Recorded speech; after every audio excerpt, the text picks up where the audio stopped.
en la 91.7. Continuamos haciendo la prueba de ADN. Bien, ya estamos de regreso y vamos a profundizar en algo que esbozábamos al comienzo, una cadena de errores a nivel institucional. Eso es lo que ocurrió hoy. El presunto sicario del empresario de Meix no es Osmar Ferrer, como supimos al comienzo, sino que Alberto Mejía, quien lleva 3 días ya en fuga. No se sabe dónde está, cuál es su paradero, tras salir con esta orden judicial que sigue siendo confusa. Tampoco se sabe exactamente qué pasó, que quedó insólitamente en libertad.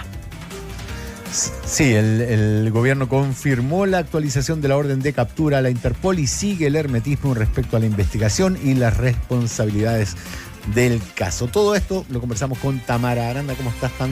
¿Cómo están? Muy buenas tardes. Claro, este viernes se dio a conocer la verdadera identidad de quien hasta anoche era buscado intensamente por la policía en Chile y también en 196 países de la Interpol. Osmar Ferrer era el nombre que aparecía en los afiches de Se Busca, sin embargo, ese era su alias. Su verdadera identidad es Alberto Carlos Mejía Hernández. Así lo confirmó hoy la Fiscalía Occidente y también Carabineros. La aclaración se hizo tras un trabajo colaborativo entre las policías de Chile y Venezuela. De hecho, se envió el registro de huellas dactilares cotejadas cuando el imputado fue detenido y consultadas porque ya existían algunas dudas en la veracidad de la identidad entregada en primera instancia. Ahora, como este mismo caso ha sido bastante bullado, hubo también una nueva confusión durante esta mañana cuando se da esta noticia por los canales oficiales.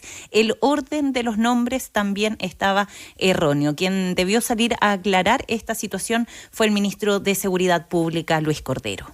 En relación a la pregunta que ustedes habían formulado, sería Carlos Alberto. Alberto Carlos es Alberto Carlos. En la gráfica un cambio, pero es Alberto Carlos. Se ha corregido la gráfica. Sin embargo, su número de identidad y su documento de identidad corresponde a aquel que fue comunicado el día de ayer por parte de las autoridades venezolanas. La identidad de él se encuentra completamente verificada por parte de las autoridades venezolanas. Lo que importa es el documento de identidad, sus huellas dactilares y la fotografía que tiene de su pasaporte. Ojo que eso es una forma de suplantación que es bastante irregular en el caso de migración irregular. Ya, algo que pasa bastante. Lo que uno no entiende, Tamara, es quién era este hombre para el sistema judicial chileno, porque uno entiende que no es primera vez que él estaba preso o enfrentando a la justicia. Creo que había 2 ocasiones anteriores. ¿Se sabe cómo estaba él rotulado? ¿Qué pasó con el sistema judicial frente a este hombre? Claro, conversamos con expertos, Carla, primero, que nos dicen ellos que primero hay que hacer un alto aquí, que todo esto todavía es materia de investigación, todavía no se sabe a ciencia cierta si se trata de un error humano, un error de sistema, incluso algo que vaya un poco más allá como un caso de corrupción.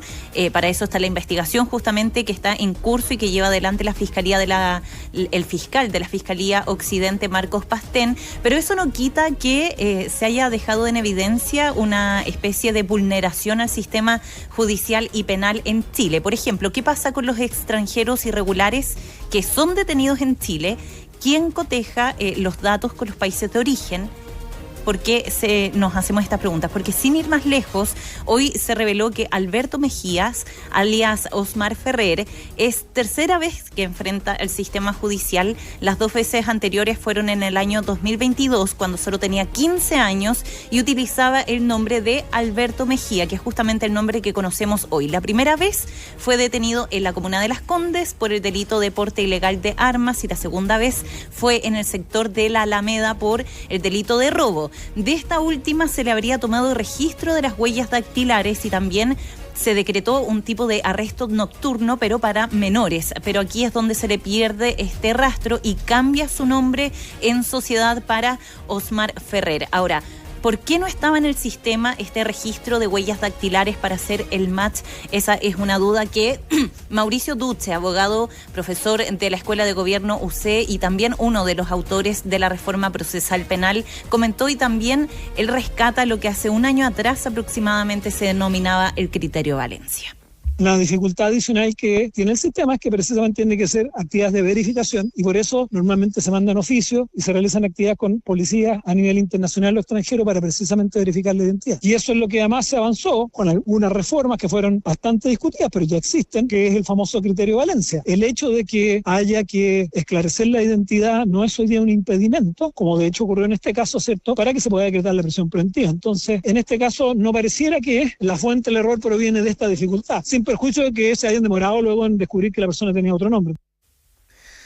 ¿Qué pasa con el criterio de violencia? Yo recuerdo cuando se comunicó la orden, la instrucción Exacto. del fiscal Valencia, hubo voces a favor y en contra, pero a mí me parecía muy razonable que si una persona era detenida en Chile y no portaba un documento que pudiera dar fe de su identidad, se lo mantuviera detenido en prisión preventiva hasta que o se considera saber su identidad Exacto. o se pudiera registrarlo con huellas digitales para hacer las comparaciones que todos los chilenos tenemos que asumir una vez que estamos en alguna falta, digamos, que es identificarse.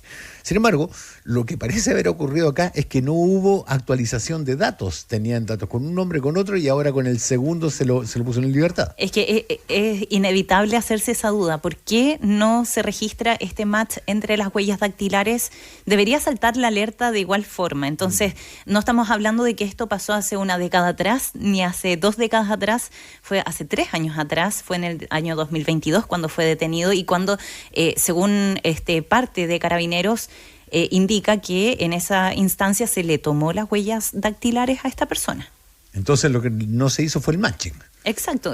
¿Por qué falla? ¿Por qué no se logra corroborar la identidad de esta persona independiente del nombre que presente delante de las autoridades? Pero el sistema judicial o el sistema de registro debiera tener...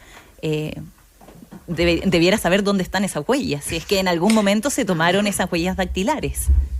A ver. Sí, oye, viene también información en EMOL que daba cuenta de cómo, además, y este es un problema con la migración ilegal, se venden carnets de identidad a 15, entre 12 y 15 mil pesos y lo encuentran en internet, digamos. O sea, es bastante fácil para esta gente decir me llamo Perico de los Palotes y tener una cédula que supuestamente lo acredita.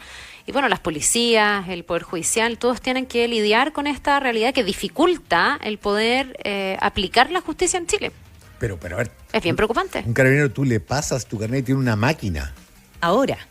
Y desde Porque hace recordemos, un par de años, hace poco fue esta actualización de que las personas podían portar el documento de la cédula de identidad, no necesariamente física tampoco. Claro, pero tú puedes, y eso es lo que hace Carabineros Con el QR, la especie de QR. No, Tiene un pero tiene un código. lector diferente que te dice si tienes antecedentes o no.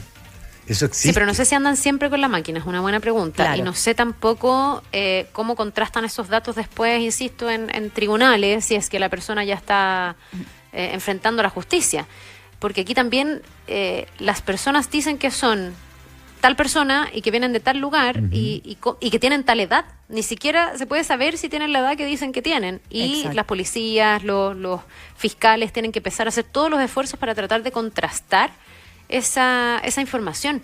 No es tan fácil y es uno de los grandes costos que ha tenido esta migración irregular, que además tiene este problema, ¿no? Que no puedes identificar bien a quién tienes al frente. Ahora es importante también hacer ese alcance. ¿En quién recae también la responsabilidad de verificar los datos de la persona que te dice a viva voz, mi nombre es tanto, tengo tal edad, tengo este número de cédula provisoria o un carnet oficial o no lo tengo? Pero ¿en quién recae también esta responsabilidad de cotejar los datos para después entregarlos al Ministerio Público? Bueno, un dato poco conocido es que Chile es uno de los países que tiene mejor, desde que te registras, tienen tus 10 deditos. Tus 10 dedos. No se trata que tengas el índice o el poder. Tienen tus 10 huellas digitales registradas. El punto es, ¿para qué tenerlos si no te sirve para identificar gente? O sea, ahora quedó en evidencia que eventualmente no habría un registro de huellas para las personas. Lo ponemos solo en este caso porque es el que hemos estado hablando durante toda la semana, pero ¿qué pasa con las personas y ciudadanos extranjeros que entran de forma irregular y que en algún momento cometieron algún tipo de delito? Se les toma efectivamente estas huellas, quedan en algún registro, se les entrega algún número, un folio, un número de serie, un RUT provisorio o algo. ¿Qué es lo que pasa con esas personas? Bueno, son preguntas que por supuesto todavía no tenemos, pero hemos estado también conversando con algunos expertos. Ellos nos dicen que tampoco que desconocen cuál es esta situación y es algo que con el tiempo nos va a entregar los detalles de la investigación que se está llevando a cabo por la Fiscalía Occidente. Sí, yo me acuerdo que Carolina Toá, cuando era ministra del Interior, encabezó, no sé si ustedes se acuerdan, un llamado de un proceso de como rotulación, donde la gente que había entrado de forma irregular tenía que enrolar sus huellas. ¿Se acuerdan de eso, no? Sí, sí. Pero claro, una cosa es que la persona que entró de manera irregular, no para delinquir, sino que con buenos fines vaya y en el fondo quiera participar, dejar sus huellas, dejar sus datos con la esperanza de ser regularizado.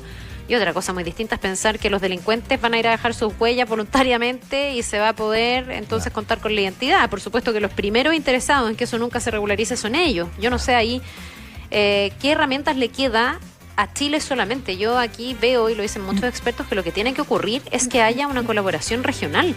Nuestra región está muy poco integrada, pese a que tengamos buenas relaciones con la mayoría de los vecinos. Si hubiéramos voy a dejar firmado fuera el pacto Venezuela. migratorio, estaríamos en otro pie. Ahora, Bueno, por para eso, lo pero primero, entonces nadie cruza datos a nivel regional y eso es muy complejo. Para el enrolamiento voluntario hubo una fuerte oposición de quienes decían que eso equivalía a regularizar su permanencia. Y para el segundo caso estaba, los que no quieren ir a regularizar su situación migratoria, estaba el criterio de Valencia. Claro. Bueno, 3 días tomó en total aquí conocer cuál era la real identidad de esta persona y no solamente se hizo con un trabajo de Chile, sino que también con un trabajo colaborativo con la policía de Venezuela, que ahí es donde se logra dar con esta real identidad del imputado, que es vinculado actualmente al Tren de Aragua e investigado por este delito de homicidio de un comerciante del barrio Meix. Tamara Aranda, es bueno saber que cuando los gobiernos no colaboran, al menos las policías sí. Muchas gracias por el informe. Que estén bien. Gracias, Buenas tardes.